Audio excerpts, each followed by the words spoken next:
to Rating the List, where we review, discuss, and reimagine popular movie lists objectively. We're your hosts. I'm Jerry. And I'm Brad. And on this episode, we're going to be exploring number 57 from AFI's 100 Years, 100 Passions, the 100 Greatest Love Stories of All Time. All right, and number 57 is Two for the Road, released in 1967, directed by Stanley Donen, starring Audrey Hepburn and Albert Finney. So, the synopsis for this romantic drama is as follows. The life and love of architect Mark Wallace, played by Albert Finney, and Joanna Wallace, played by Audrey Hepburn, is told through various time jumps between their initial meeting in 1954 on an English Channel ferry, where Joanna kept finding Mark's misplaced passport, and present-day 1965, where the couple travels to Saint-Tropez to celebrate the completion of a large construction project Mark has finished for his client Maurice. Tensions between the couple are high, and the seeds of this are presented through a road trip taken during their early marriage with another couple and their spoiled daughter, which ultimately leads the couple to break away and travel alone. And also another road trip a few years later, which ends in Mark's car catching fire and Joanna announcing she's pregnant. Later, after accidentally destroying a farm structure, this leads them to meet wealthy couple Maurice and Francois. Maurice becomes a generous but demanding client for Mark. Their next road trip is with their young daughter, Caroline. A bit later, Mark is traveling alone and has a fling with another motorist. Joanna has an affair with Francois' brother, David, which threatens to end their marriage. Eventually, she realizes she misses the passion of her relationship with Mark and runs back to him. The couple manages to end their long-term relationship with Maurice and head to Rome for a new opportunity. They honestly analyze their relationship and head across the border from France to Italy, signaling a move beyond their old issues into a more mature future. I have a lot to say about this one. This is one on the list that I saw this movie many years ago, and I didn't see it as an older man, so I can kind of obviously I wasn't married, so I can I think you kind of need to have been in some kind of long-term relationship to understand, one, what they're trying to do in this movie, and two, to kind of appreciate what they're trying to do in this movie. The problem is I absolutely love the premise of this movie. I love what they're trying to do, and I think they absolutely whiff on it. Yeah, it's one of those movies that they do out of sequence, and they kind of follow the same character but at different points in their relationship. And I think that's a really, really great way it's really great to tell this kind of story. Yes. However, makes it interesting. I think they do two things that don't quite work. One is they really need to, it's hard to tell that kind of story without kind of showing the differences in the characters over time. The way that they try to do it for the most part is through Audrey Hepburn's character Joanna, the way that she dresses and the way that her hair looks, and I think it falls flat. There are times in this when we were watching it. Yeah, they didn't make too much of a difference. There were times when we were watching this and we couldn't tell which of the timelines we were in, and the way that they do the editing, you kind of slip a couple spots where you're like, what just happened? Are we in that old time? It almost seems like we've now moved forward a couple years. Like when they move from the sequence where they have the car fire to where they meet Maurice, there's this kind of pretty ingenious editing piece that happens. It's kind of cool, but we have gone back to that very first road trip where they're in the station wagon with the couple, and then there's this edit, and now we're in Maurice and Francois' station wagon, which is a very similar look, and it's done through this jump cut, and you're like, wait, what just happened? Yeah, so the way I kind of saw it was they use something in common in both timelines. Right. To do the transition. Yeah. So there's like one time when they're like, oh no, somebody's car is on fire, and they're looking over. Right. And then you're focused on the car fire or whatever it was, and it's them. Right. But in a different timeline. And that particular aspect didn't work real it great was for me. really cool. It was a cool concept. It was a great concept to try to do, and I think what they're kind of trying to do is kind of the thing that often happens. And we've been together now almost 2 decades and married most of that time, and there are those times where we'll be having a conversation and we'll just kind of like, when did that happen exactly? Like, we can't remember the exact year, but what you do remember is the feeling and the emotion behind it, but you just don't. Time becomes a flat circle, and you just completely forget when stuff happens, especially as you get older. And I think they're trying to get that across, where they're trying to evoke that, and I don't think they did a real great job of it. This movie is interesting to me because this is we've discussed this a little bit off air, but I have a theory of this is my personal remake theory.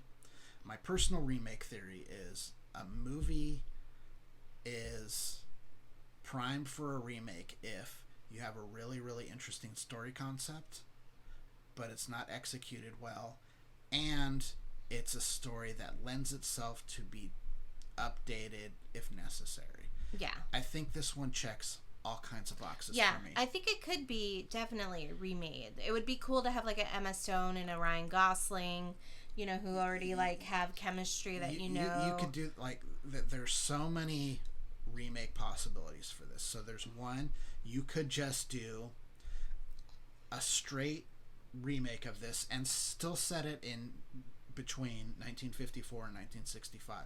It would still work. It'd be fine. You just make it a period piece.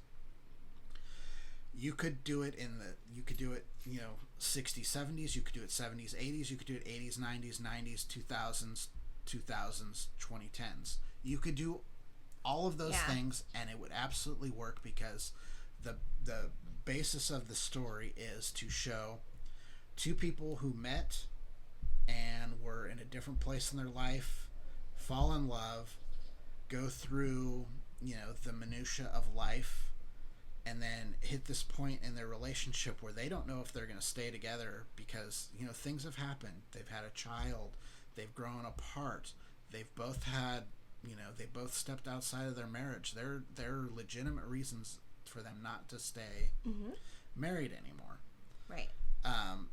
And I think there's a lot of really, really interesting things to explore in this. And I think, in a modern context, it might even work better. What they were doing back then, I think, is pretty progressive.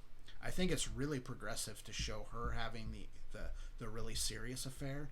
And I think they do a really interesting thing is I think they have an understanding of the reasons that men and women typically stray in their marriage.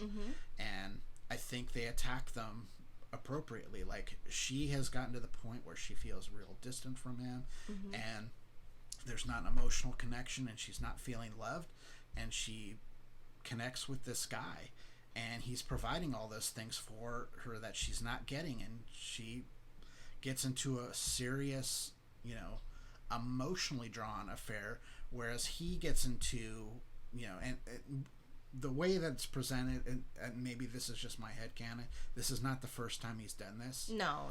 So this is the kind of thing that he does where, he's having these, these one-night stand type of situations where, he's just feeling, it's making him feel alive again, where he's stifled by work, he's stifled by the fact that they're parents now, and their life has been constricted in a way that it wasn't before.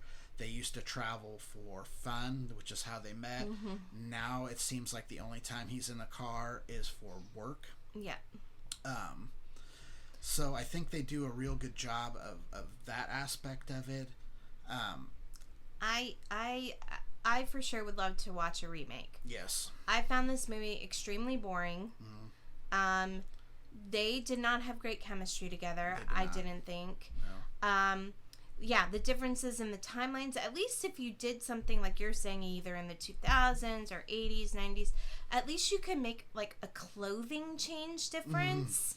Like you could tell like through costumes maybe. I think they could have done that with the 50s and 60s, and I don't think they did. And they didn't. They didn't do a great job. They really didn't. And one thing that we had discussed were there was a couple movies that kind of approached the same thing, the same kind of concept. One was 500 Days of Summer, which, you know, you were transitioned between time periods based on the seasons of the seasons and what day it was, day 150 or whatever. And that was something that told you right away, okay, we're switching timelines. Yeah. Marriage Story as well, they kind of went through things. Both versions of that, by the way. Yeah, they kind of go through different times, but it pieces together better, you know, and so I think that if you maybe had a different director who had like a concept, and to me this is like I think one reason it would work more modern today is I think actors have a little bit more input on the script than they probably would have had at that time. This to me is like, do it with like Richard Linklater. He's like the perfect kind of director for this. Is he the one that did the Before movies and also Boyhood? That makes sense. He could crush this movie. Yeah, he could. I agree with you. They don't have much chemistry. I love Albert Finney. Love Albert Finney. I don't particularly care for him all that much in this movie. And one thing that's happened since we've kind of gone through this list is I've kind of realized I really don't care for Audrey Hepburn as an actress. Yeah. I mean, like I said, you know, as Americans, we have our love affair of our stars, and she's one of them. Like, we have this obsession with her. She's got a very iconic look, and I get why people are drawn to her, like her look. You know, she's got that kind of body type that anything, you know, she looks good in everything she puts on herself. She's just a glamorous I think presence. she had like plastic pants on in this movie, and she still looked good. But there's just like, to me, it's just like I can't. She has no real charismatic pull for me, except for in Roman Holiday, which we're going to be discussing. That's way down the list. Way down the list, and rightfully so. Yeah. That's really the only movie where I kind of get the Audrey Hepburn thing, but I gave this one a 51. Jerry gave it a 42. The list score is 46.5. So it's a disappointment to me in a lot of ways. It kind of had like a French New Wave kind of feel to it. Oh yeah. Without the French New Wave. Yeah. You know the abilities of those directors, like there was an influence here and it didn't quite pull through. Yeah. And it's interesting because they would have been, you know, this guy's a contemporary with them, so this one just didn't quite work for me. I would love to see a remake of it. I think it's a great concept and I think it's a really good story. I just don't think they pulled it off. Same. I feel the same way. I just feel like it could be done better by somebody else and with different actors that have real chemistry. Yeah, so that's all we have to say about this one. Please like and subscribe if you've seen it and you have comments on it. Leave them here in the chat, or you can email us at ratingthelist@gmail.com. Until next time, I am Brad. And I'm Jerry. And we're Rating the List. We'll see you then. Bye. Bye.